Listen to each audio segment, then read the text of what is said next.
What's going on, everyone? Welcome to another edition of Laying the Points with Luca Rosano. I'm your host, Luca Rosano.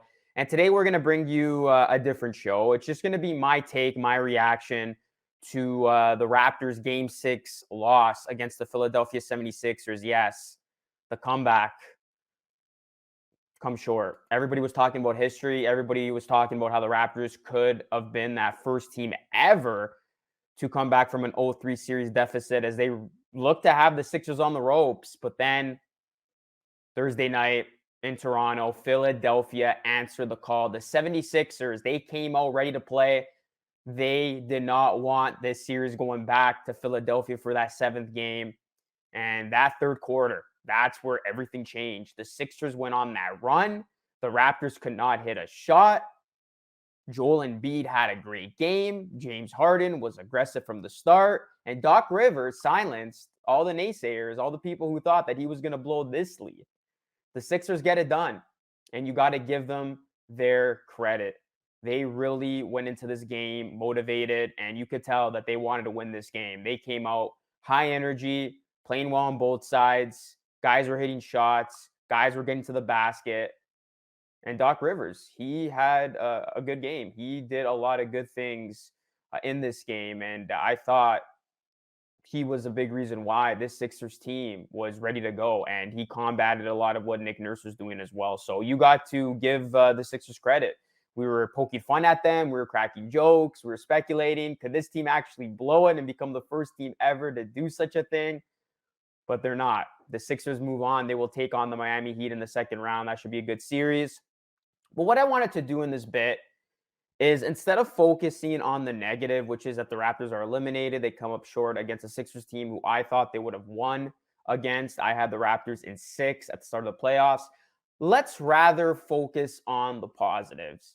To me, this is still going to go down as a successful season for the Toronto Raptors.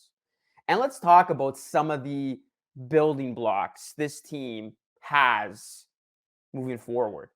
Fred VanVleet becomes a first-time All-Star. Nobody really saw Fred VanVleet having this type of season. It was his first season without his mentor, Kyle Lowry, and Fred VanVleet grew up before our very eyes. Had his best year of his career yet. Shot the ball really well, especially in that first half of the season. His defense was on point. His playmaking. Fred really played like an all-star. He was deserving of that bid. And it is unfortunate to see how Fred VanVleet's season did end, but he was dealing with a lot of injury issues. Or else, if Fred VanVleet was healthy for this entire playoff series, he would have looked a lot different, in my opinion. So hopefully the Raptors can go out and get a backup point guard, alleviate some of those minutes and pressure off of Fred VanVleet, because I think Fred VanVleet logged way too many minutes in the first part of the season, which is why his body kind of gave up on him in the second half of the season. But overall, Fred VanVleet, he was a great surprise, and he is an all-star now, and he's going to look to further build his game and move into next season looking to have just a good of a season, if not better. So that's one positive. Another big positive, Pascal Siakam. He had a really good regular season. He put away that notion that he was completely washed, especially the player that we watched in the bubble, even in Florida. In Tampa, Florida, Siakam wasn't looking himself, but Siakam did look like himself this season. He got a lot of energy from the crowd. He played some of his best basketball. He made a case for all NBA. So he really brought himself back to that level of basketball that we saw when he made the All-Star team that year. And in the playoffs, I know he got off to a little bit of a rocky start, but he actually finished up this postseason on a strong note. He put up some nice numbers. And there were a couple of games where he actually outplayed the MVP or front runner to win MVP in Joel Embiid. So Pascal Siakam definitely had a nice bounce back season. And the other big building block positive to come out of this Raptors season, Scottie Barnes. What more can you say about Scottie Barnes? Rookie of the year. Nobody thought he was going to be this good out of the gate. Really showing Raptors fans that he could be something truly special. Nowhere near hitting his ceiling. Still has so much room to grow and develop. But Scottie Barnes is already an impact player on both sides. His playmaking ability, facilitating, Magic Johnson called him Showtime. Other players have caught what Scottie Barnes has done and have given him high praise. If Scotty Barnes can further develop his offensive game and add some consistency to that jump shot, particularly that three ball, he's going to continue to get better. And to win the Rookie of the Year in your first season, I mean, that's only telling that you're going to be a very good player in this league.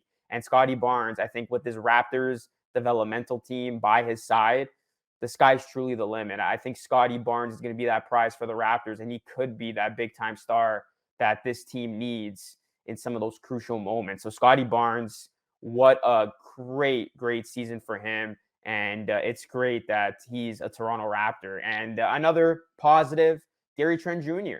He showed a lot of positive progressions this season. This was a guy that had that label, I guess, as a streaky player, but he showed us a lot more good than bad this season.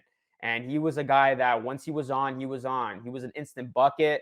He was sick to begin the series, which hurt the Raptors. But when he was 100%, we saw the type of offensive player he can be. He's still so young. So Gary Trent Jr. definitely going to be a part of this young core. And he solidified that the Raptors did win that trade when they did go get Gary Trent Jr. for a Norman Powell, or vice versa, when they traded Norman Powell to get a Gary Trent Jr. So that was great. Precious Achiuwa, another young stud. I think he's only going to get better. He's got a lot of room to grow. We saw what he did this season, especially from off the bench. He outscored the Sixers bench as a whole in Game 5, giving the Raptors a chance in Game 6. So there are a lot of good young pieces for this Raptors team. You mix that with some of the other players that have been here before, who have won a championship, who have that experience. And then you have a great head coach in Nick Nurse. The Raptors are going to still be in it to win it come next season. This is a team where I think the best is yet to come. And you got to remember, this was a team that came into the season not even expected to compete. A lot of people had this Raptors team missing the entire playoffs. Meanwhile, this team jumped from 12 last season to 5th this season. That's got to be an accomplishment in itself. This was deemed a developmental year, and the Raptors still went out to do what they did, almost, beating the Sixers, or at least pushing that series to 7. So, yeah, you got to give the Raptors some credit. I know we're all sour as Raptors fans because we wanted this team to beat the Sixers and we wanted the Raptors to move on to the next round. But all in all, considering the expectations going into the season, I think it's safe to say the Raptors exceeded a lot of people's expectations. I know they exceeded my expectations. So we'll see how this Raptors team looks next season. They definitely got to make some moves this offseason.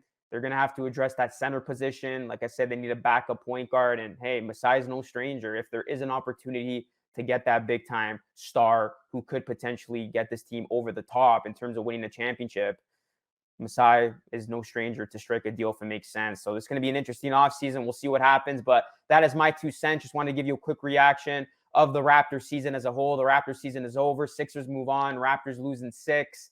This is Laying the Points with Luca Rosano. You can follow this show all over the parlay: Twitter, YouTube, Instagram, TikTok, you name it. We will be going live next week, Monday through Friday at 1 p.m. Eastern time. I'll be back in the parlay studio, so you definitely don't want to miss that. This is Luca Rosano signing off. Have yourself a great weekend, and I'll catch you all again in the next show.